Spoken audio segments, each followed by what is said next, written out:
அவருடைய ஊழியம் வித்தியாசமாய் மாறும். ஏன் தெரியுமா? தேவன் அவரோடு கூட இருக்கிறபடியா.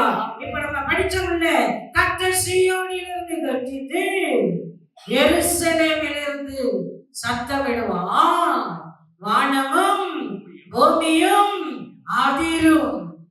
ஆமாங்க, வானம் அதிருங்க, பூமியும் அதிரும், எல்லாம் நடுங்கும், பிசாசு நடுங்கும், பெலிசோனியம் நடுங்கும், அந்தகார வல்லமை நடுங்கும். ஒரு தீர்மானத்தோடு கூட நான் இப்படிதான் இருப்பேன் ஆண்டவரே, அநேகருடைய வாழ்க்கைக்கு நான் பிரயோஜனமா இருப்பேன், அநேகருடைய குடும்பத்துக்கு நான் பிரயோஜனமா இருப்பேன், இனி வரும் நாட்களிலே உமக்காக நான் பிரயோஜனமா இருப்பேன் என்று சொல்லி யாரெல்லாம் தீர்மானம் பண்ணுகிறீர்களோ அவர்கள் வாழ்க்கையை கர்த்தர் இந்த வருடத்திலே ஆசீர்வதிக்கிறார்.